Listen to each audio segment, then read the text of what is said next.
Now, put yourself in Bismarck's shoes.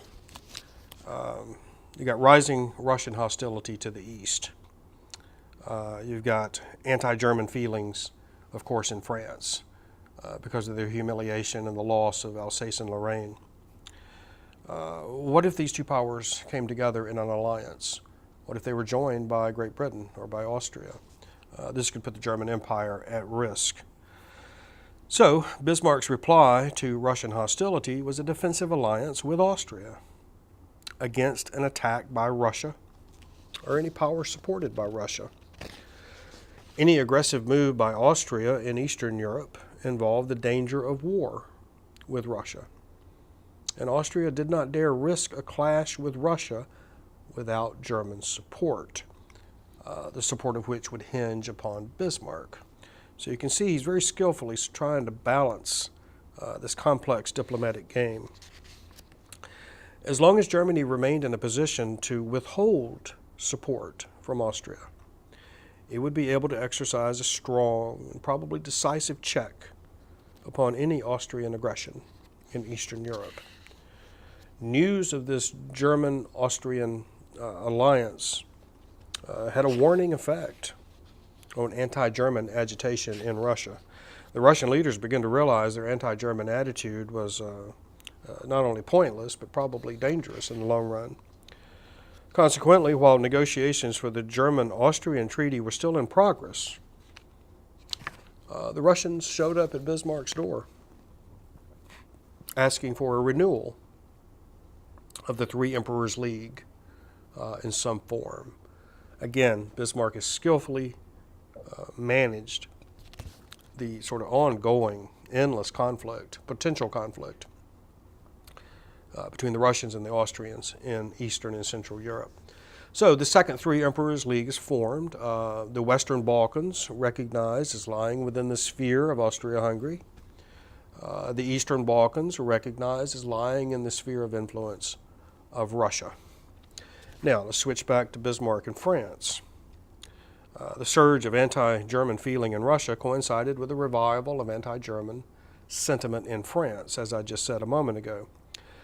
Since the Congress of Berlin, Bismarck had been working to reduce French animosity towards Germany by trying to compensate for the loss of Alsace and Lorraine.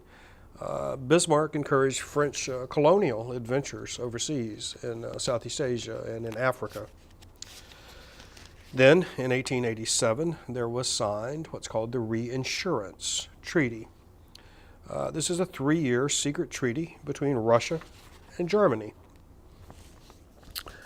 In this REINSURANCE Treaty, each agreed to remain neutral if the other became involved in a war with a third power.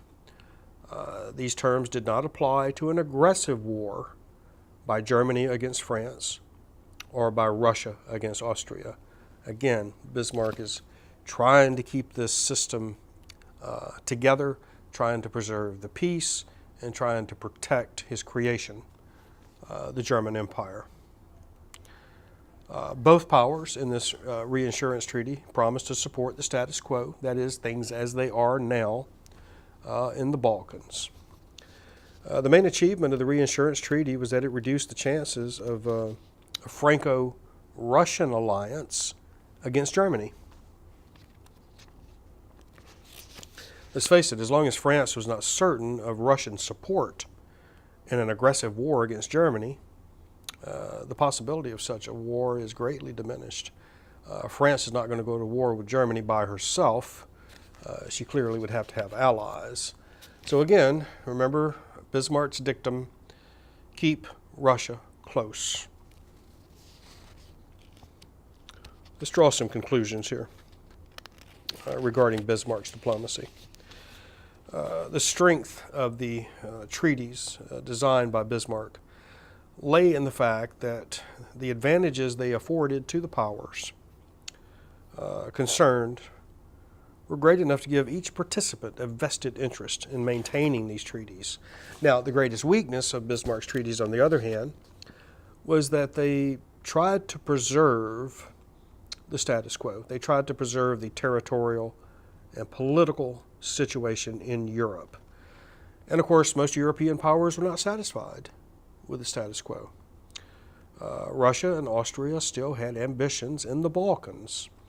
And of course, we'll see just a few years later, in 1914, that it is here in the Balkans that Russia and Austria will clash over Serbia, thus beginning the Great War.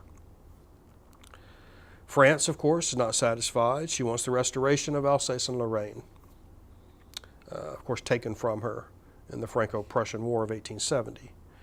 Italy, the unification of Italy, and now the Italian urge to gobble up Trieste and Trent and the Dalmatian coast on the Adriatic.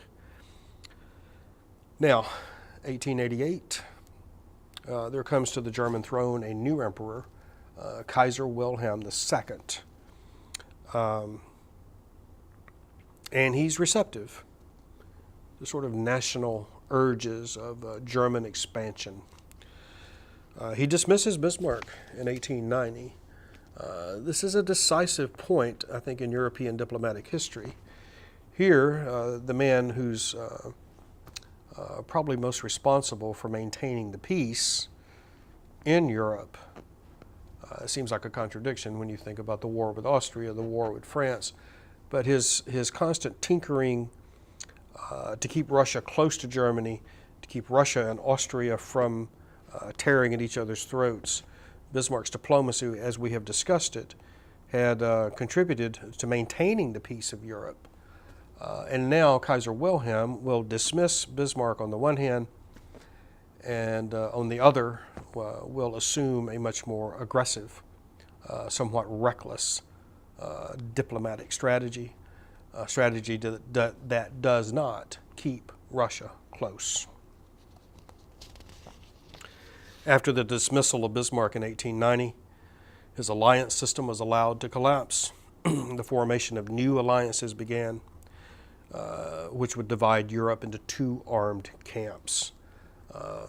You will see the creation of the Central Powers, Germany, Austria-Hungary, the Ottomans, and the creation of the Triple Entente with France, Russia, and Great Britain. It's this alliance system that will drive Europe into war.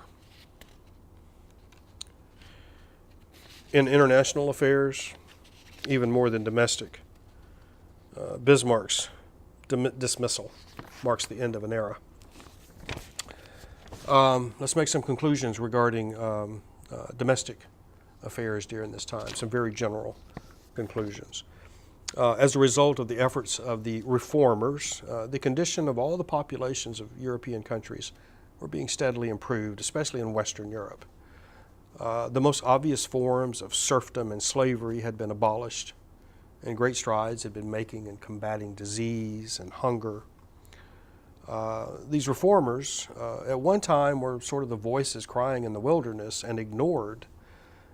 These reformers could now count on the broad support of an enlightened public opinion in their struggles against illiteracy, disease, social injustice, and other forms of human cruelty. Despite national hatreds and rivalries, international intercourse had never been more general in Europe. People could travel freely throughout Western and Central Europe easily without passports. Artists, scholars of all nationalities went to foreign cities and universities to study and exchange ideas. So we have, on the one hand, sort of the culmination of European society here as we turn into the 20th century. We have a peaceful Europe. We have a very cosmopolitan Europe that's increasingly internationalist. We have a great exchange of ideas, like we just said, freedom of movement, at least in Central and Western Europe. We have increasingly the establishment of national states based on ethnicities and or languages, and we appear to have reached sort of a culmination of European society here. This will rapidly become undone